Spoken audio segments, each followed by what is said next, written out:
তাই জন্যই তো আমরা বলছি, এখনো বলছো জয় বাংলা, কদিন পরে বলতে হবে ইনশাল্লাহ। ফিরহাদ হাকিম বলেছে তার নিজের ইচ্ছে, তার বইতে লেখা আছে, ওই গয়ার মেয়রকে তার ধর্মে বলে আছে। আগে ওর বাপ ঠাকুরদার নিজের 23 পুরুষের নাম বলুক ফিরহাদ ববি হাকিম। যে মুসলমানগুলো আগে বলে 50% বিরুদ্ধে কথা বলতে হবে, ওই মুসলমানগুলো আগে নিজেদের 12 পুরুষের নাম নিয়ে কথা বলতে আসুক, 23 পুরুষের নাম নিয়ে কথা বলতে আসুক। সব লুঙ্গি পরা মুসলমানগুলো তো তরোয়ালের ভয়ে সালোয়ার পড়েছিল ওদের বাপ ঠাকুর দ্বারা। আগে 12 পুরুষ 23 পুরুষের নাম নিয়ে কথা বলবে, তারপরে ফিরহাদের এই সমস্ত প্রশ্নের জবাব দেব। মিনি পাকিস্তানের কথা একদম। ফিরহাদ ববি হাকিমের 12 পুরুষের আগে নাম নিয়ে বসুক, দেখুক আরব থেকে এসছে না কোথার থেকে এসছে, গয়ার হেরিডিটারি আগে বংশতালিকা বার করুক, তারপরে বলবে মিনি পাকিস্তান বানিয়েছে নাকি, তখন কপাল চাপড়াবে যে ওরই বাপ ঠাকুরদাকে তরোয়ালের ভয়ে সালোয়ার পড়তে হয়েছিল যখন। সেটা আগে জবাব দিক। তৃণমূলের যারা হিন্দু পদবীধারী আছে তারা যদি বুঝতে পারে তাহলেই হবে। এটা তৃণমূল আর সিপিএমের হিন্দু পদবীধারী তথাকথিত সেকুলারদেরকে, ওই উট পাখিগুলোকে বুঝতে হবে। তো ফিরহাদ ববি হাকিম বলেছে তো একদম তার মনের কথা বলে দিয়েছে। 1400 বছর আগে তাদের বইতে যেটা লেখা আছে, তাদের যেটা মানসিকতা, সেটাই বলেছে। কুকুরের ল্যাজ সোজা হয় না তো। গোটা ইউরোপ যে জ্বালায় যে যন্ত্রণায় জ্বলছে, ইসলামাইজেশনের জ্বালায় যন্ত্রণায় জ্বলছে, ভারতও সেই একই জ্বালায় জ্বলছে। 800 বছরের মার খাওয়ার ভয়টা জিনের মধ্যে, বোন ম্যারোর মধ্যে ঢুকে গেছে। তাই জন্য উট পাখি হয়ে থাকতে চায় যারা তথাকথিত সেকুলার বলে নিজেদেরকে পরিচয় দেয়। তো হ্যাঁ, গাজওয়ায়ে হিন্দ তো স্যার সৈয়দ আহমেদ খান 1878 তখনই বলে গেছিলেন, we the people of books cannot be the subject of Bengali Hindus. Christian এবং ইসলাম এ দুটো লোকেদেরকে, ফলোয়ার্সদেরকে বলা হয় পিপুল অফ বুকস। তারা একটা বইকে ফলো করে বলে। আমরা কোনো বইকে ফলো করি না, ওদের বইতে যা যা লেখা আছে ওরা সেটাকে ফলো করে। এমনি এমনি তো বলা হয় না যে অনেকগুলো বই পড়ে তাকে ভয় পাওয়ার কোনো কারণ নেই, কিন্তু যে একটাই বই না পড়ে শুধু তাকে মেনে যায় তাকে ভয় পাওয়ার আছে। আরে তো গুরুত্বপূর্ণ চেয়ারে থাকুক না, সুরাবর্দী তো বেঙ্গলের প্রিমিয়ার ছিল। তো কলকাতার দাঙ্গা কে অর্গানাইজ করেছিল? নোয়াখালীর দাঙ্গা কে অর্গানাইজ করেছিল? 26-এ দাঙ্গা হয়নি? দাঙ্গা শব্দটা বলা ভুল হবে, একতরফা হিন্দু মার খেয়েছিল। 26, 30, 35, 46, নোয়াখালী, কলকাতা, পাবনা। আমরা কেন রাজি থাকতে যাব? মমতা ব্যানার্জি মার খাওয়াবে, মমতা ব্যানার্জি বাঙালি হিন্দুকে মার খাওয়াবে।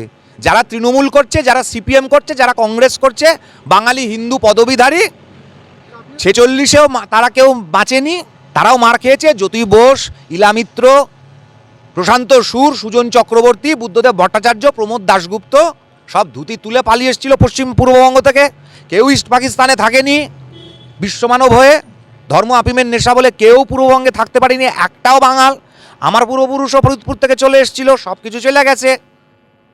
আমরা সেটাকে স্বীকার করি, আমরা বিরোধিতা করি। যারা কমিউনিস্ট পার্টির যারা পূর্ববঙ্গের থেকে এসছে তারা স্বীকার করে না। তবে পাল্টা মারটা এবারে হবে, যদি হয়। এ সাহস যদি দেখায় তাহলে নিজামুদ্দিনের বাহিনীকে আশুতোষ লাহিড়ী, রাম চ্যাটার্জিরা, বিজয় সিং নাহাররা যেরকম তাড়া করেছিল, ওই জিনিস হবে। সরকারে আছে এখন, এসব সাহসটা দেখানোর মতন দুস্পর্ধা যেন না দেখায়। সরকার আছে, 2 মিনিট টাইম লাগবে না সিধা করে দিতে।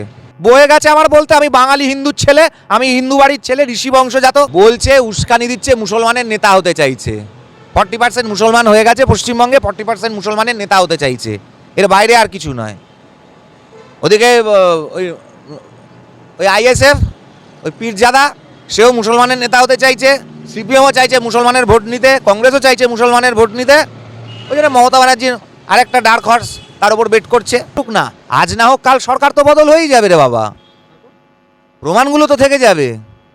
তারপর সংবিধান অনুযায়ী যা যা করার সব করা হবে। তো দেখাচ্ছে এ তো আর 40 সাল 35 সালের নয় যে খবরের কাগজে আর্কাইভগুলো উড়ে যাবে, ভিডিওগুলো উড়ে যাবে। এগুলো তো উড়ে যাবে না, এগুলো থেকে যাবে। থেকে যাওয়ার পরে সংবিধান অনুযায়ী ব্যবস্থা হবে। কাশ্মীর ঠান্ডা করে দিয়েছে ভারতীয় জনতা পার্টি। ফারুক আবদুল্লাহ হাউ হাউ করে কেঁদেছে, মেহবুবা মুফতি হাউ হাউ করে কেঁদেছে। ওর বাবাও কাঁদতে পারে, ওর বাবাও কেঁদে দিতে পারে, একদম দম আছে। এটা এটা এটা এটা ওই লর্ড মাউন্টব্যাটেনের বউয়ের সঙ্গে দাঁত কেলিয়ে ছবি তোলা পাবলিকের সরকার নয়। এটা মেয়েবাজি করা নেতাদের সরকার নয়। এটা ভোট ব্যাংকের রাজনীতি করা লোকেদের সরকার নয়। এটা নেহেরুর সরকার নয়। এটা মমতা ব্যানার্জির বোঝা উচিত এখনো অবধি কেন ওকে স্যাক করেনি। আমাদের বাঙালি হিন্দু মেয়র চাই। মমতা ব্যানার্জির দলে বাঙালি হিন্দু নেই, দেবাশিস কুমার নেই, অতীন ঘোষ নেই, পুরনো আর কেউ নেই। কটা মুসলমান কাউন্সিলর আছে, কটা মুসলমান ভোট আছে কলকাতাতে, যেখানে মুসলমানকে চেয়ারম্যান বসিয়ে দিয়েছে, মেয়র করে দিয়েছে। লজ্জা করছিল মমতা ব্যানার্জির। মমতা ব্যানার্জি তো মুসলমানদের ইয়েতে খেলছে। মুসলমান মেয়র চাই, মুসলমান পুলিশ কমিশনার চাই, তারপর মুসলমান হোম মিনিস্টার চাই, এগুলো তো দাবি ওদের। একটা পূর্ণ করে দিয়েছে মমতা ব্যানার্জি। কেন বাঙালি হিন্দু মেয়র জুটছে না? কোনো বাঙালি হিন্দু নেই মমতা ব্যানার্জির দলে, কাউন্সিলর নেই। কে বদলা চায়, কে বদল নেবে? বদলাটা মমতা ব্যানার্জিকে করতে হবে। ফিরাদ ববি হাকিমকে অবিলম্বে ওখান থেকে সরিয়ে দিক। স্যাক ফিরাদ ববি হাকিম, মমতা ব্যানার্জি। কোনো একজন অবিলম্বে যে বলতো তাকে ঘাড় ধাক্কাতেই বার করে দিতাম। তো ওটা তো একটা নক্কারজনক একখানা। ও তো দোগলা মাল। ও নিজের স্ট্যান্ড পয়েন্টে ঠিক থাকতে পারে না। আগে নিজের এডুকেশন কোয়ালিফিকেশন সার্টিফিকেট পাবলিক করুক, তারপর ওর সম্বন্ধে কথা বলুক। কুণাল ঘোষ তো প্রত্যেকটা বিষয়ে কথা বলে, এই বিষয়ে কেন মুখ খুলেন? দুধেল গাই বলে কথা। জয় বাংলা, ইনশাল্লাহ, তারপর কাটা যাবে কল্লা। কল্লা কাটা যাওয়ার ভয় কুণাল ঘোষেরা বলতে পারছে না। ওই বললাম 800 বছরের মারের ভয়, যেটা বোনম্যারোর জিনের মধ্যে ঢুকে গেছে, ওই ভয় বলতে পারে না। অভিষেক বন্দ্যোপাধ্যায়ের কথা এখন অভিষেক বন্দ্যোপাধ্যায় বলতে পারবে, যাহা পিসি তাহাই ভাইপো।